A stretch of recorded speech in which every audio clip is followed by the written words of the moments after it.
উর্মিলা মুখার্জির মৃত্যুর কারণ জানতে পেরে চমকে গেল জ্যাজ সান্যাল।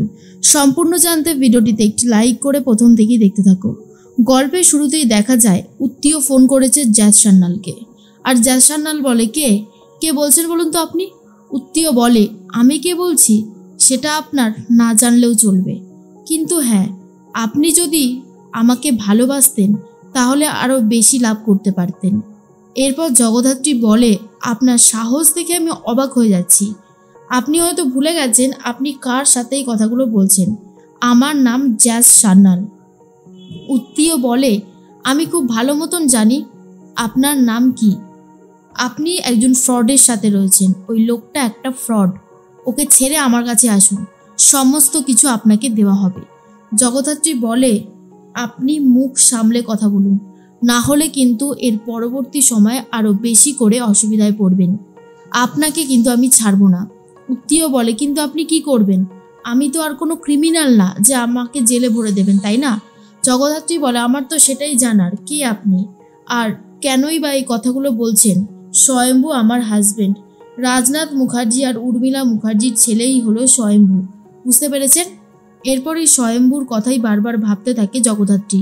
উত্তীয় তখন বলে, জ্যাজ সান্যাল, আপনি কিচ্ছু জানেন না। ওই ফ্রডটাকে কি করে ওই মুখার্জি বাড়ি থেকে বার করি সেটা আপনি কিছুদিন পরেই দেখতে পাবেন আর টেরও পাবেন। এই বলে ফোনটা কেটে দেয়। প্রচণ্ড রেগে যাচ্ছে জ্যাজ সান্যাল আর ভাবে, কি করে আমি এই লোকটাকে ধরব। এই যা বাড়াবাড়ি শুরু করেছে, একে তো আমি কোনোভাবেই ধরতে পারছি না। অন্যদিকে স্বয়ম্ভু জগদ্ধাত্রীর জন্য ফল কেটে নিয়ে এসেছে আর বলে, নাও জগদ্ধাত্রী, ফলগুলো খেয়ে নাও। আর তখনই জগদ্ধাত্রী বলে, তুমি আবার এ সমস্ত কিছু করতে গেলে কেন? তুমি যে কি করো না। স্বয়ম্ভু তখন বলে, না না, না খেলে কি করে চলবে? খাও বলছি, না খেলে হবে না।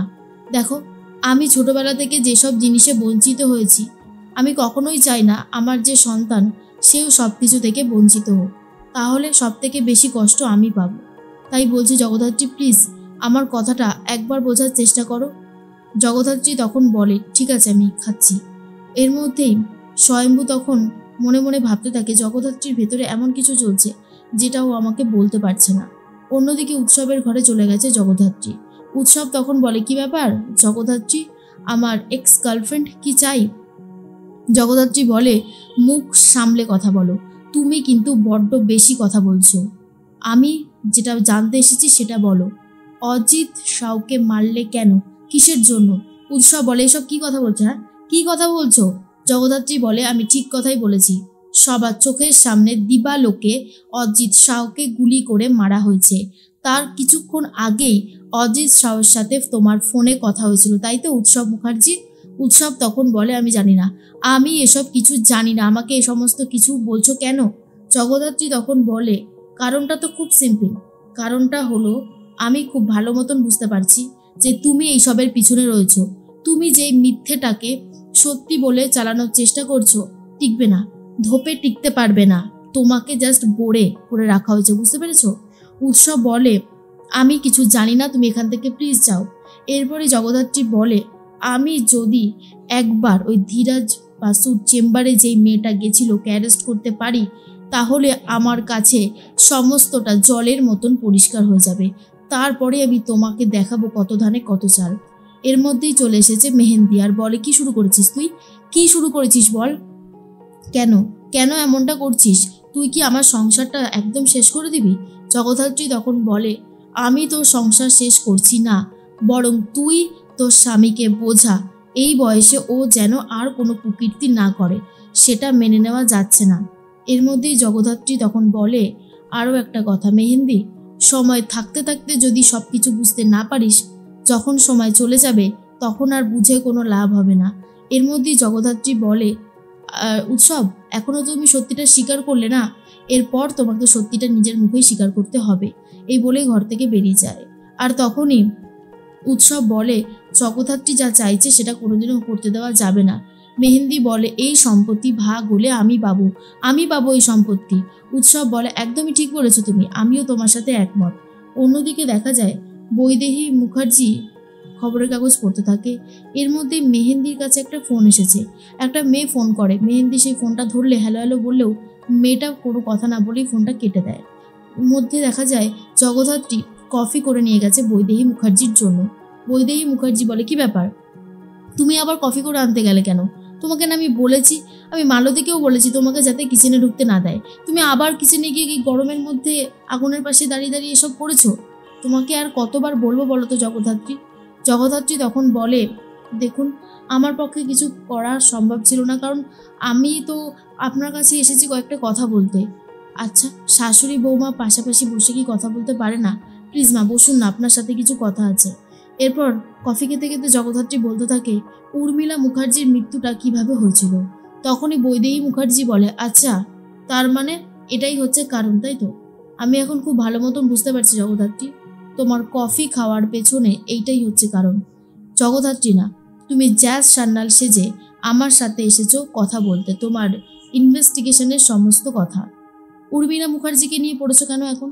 জগদ্ধাত্রী বলে, কারণ উর্মিলা মুখার্জির মৃত্যুটা কোনো স্বাভাবিক মৃত্যু না। উর্মিলা মুখার্জির ওটিতেই উর্মিলা মুখার্জিকে কেউ মেরে দিয়েছিল। কিন্তু সে কে? আরও একটা ইন্টারেস্টিং ব্যাপার হচ্ছে ডেট। যেই ডেটের কথা শুনে আমি চমকে যাই। আপনার বিয়ের যেই ডেটটা ছিল তার আগের দিনই উর্মিলা মুখার্জি মারা গেছে। এটা কি করে হতে পারে? এতটা কোইন্সিডেন্স কি করে হতে পারে আমি তো বুঝতে পারছি না। বৈদেহী মুখার্জি বলে, আমিও জানি না, আমাকে এই সমস্ত কথা তুমি কেন শোনাচ্ছ, আমি এই সমস্ত কথা শুনতে চাই না। এরপরেই বৈদেহী মুখার্জি ঘর থেকে বেরিয়ে যেতে চায়। তখনই জগদ্ধাত্রী আটকে দেয় আর বলে, প্লিজ মা প্লিজ আমার কথাটা শুনুন। উর্মিলা মুখার্জির মৃত্যুটা নিয়ে তদন্ত শুরু হচ্ছে, আমি সত্যিটা বার করতে চাই। আপনি যদি আমাকে সাহায্য না করেন তাহলে আমি কোনোভাবেই সত্যিটা জানতে পারবো না। কিন্তু তখনই বৈদেহী মুখার্জি বলে, আমি এইসব ব্যাপারে কিছু জানি না। এর মধ্যেই দেবুদা খুব মহা আনন্দে রয়েছে। আর তখনই প্রীতি বলে, কি ব্যাপার বলো তো, তোমাকে দেখে মনে হচ্ছে তুমি খুব আনন্দে রয়েছো, কিন্তু কেন? আর তখনই দেবুদা বলে, কারণটা খুব সিম্পল। কারণটা হচ্ছে আমি এমন একটা খবর জানতে পেরেছি যেখানে 2 2 4 হলেই সম্পত্তি আমাদের নামে হয়ে যাবে। এটা শোনার পরেই প্রীতি চমকে যায়, বলে, কতবার তো একই স্টেপ করলে, কিছু করতে পারলে? ওই জগদ্ধাত্রী থাকতে এইসব কিছুই হবে না। এরপর দেবুদা বলে, কৌশিকী মুখার্জির অফিসের লিফটম্যান মারা গেছে আর এই সমস্ত কিছুর পেছনে উৎসব রয়েছে বলে জানা যাচ্ছে। বাট যদি উৎসব অ্যারেস্ট হয়ে যায় আর তারপর স্বয়ম্ভূকে নিয়ে যে কেসটা শোনা যাচ্ছে সেটাও যদি হয়, তাহলে তো যা হবে না ভাবতে পারছো না। প্রীতি বলে, তুমি দয়া করে চুপ করবে, এ সমস্ত কথা বলো না আগে থেকে। কিছুই তো হয় না, প্রত্যেকবার কোনো না কোনো স্টেপ নিতে গিয়ে ঝামেলা পাকিয়ে যাচ্ছে।